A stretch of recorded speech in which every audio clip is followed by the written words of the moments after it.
Hey guys, do you have a favorite pair of work boots, favorite pair of cowboy boots, or favorite pair of sneakers? I can remember growing up as a kid, somebody gave me a pair of work boots that were way too big for me. They came from one of my second cousins, and I would try them on periodically just to see if my foot was big enough to fit into them. And by about 11th grade, those boots fit me. And they had these monster red shoelaces that scared what is now my wife away. At least that's what she says. She said those red shoelaces definitely were not the ticket. But anyways, these boots kind of remind me of a story in the Bible. If you guys have ever read the account of the Israelites getting out of the wilderness, going into the promised land, they go into a city named Jericho. I'm going to grab my Bible here. In Joshua chapter 2, they meet the harlot Rahab, who's a prostitute in the city of Jericho, and realizes that the hand of the Lord is on the Israelites. And she became part of the lineage of Jesus, which is just incredible, because he can use you, and he can use me, and everybody else, no matter how far you've gone astray or how far you've drifted. And it says in verse 15 in chapter 2, she let down the men by a rope through the window. From her house was built on the city wall, so that she lived in the wall. And she told the men to go into the hills, or the pursuers will encounter you.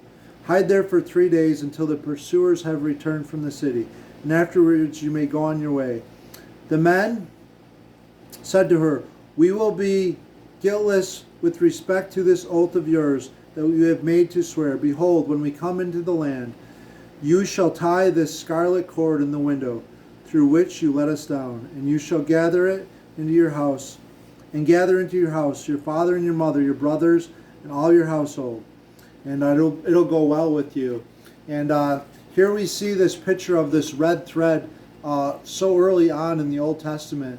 We see this woman taking all this red cordage and letting these men, these spies in Jericho, down the wall, and then instructing them to hide for 3 days until those in the city of Jericho have returned from pursuing after them.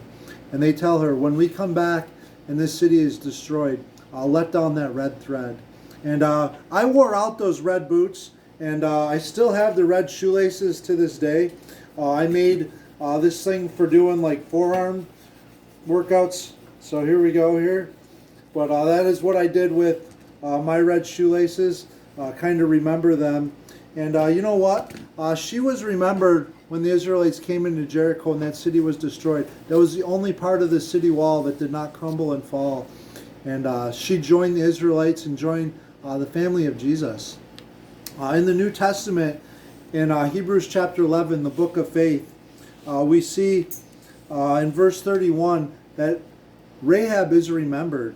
By faith, verse 31, Rahab the prostitute did not perish with those who were disobedient, because she had given a friendly welcome to the spies. And I don't know what your heritage is or what your past is, but God wants to use you and do remarkable things. And I would encourage you guys to go throughout the Old Testament and the New Testament and think about all the instances where there's this red scarlet thread, even to the point where Jesus bled red on the cross for you and for me.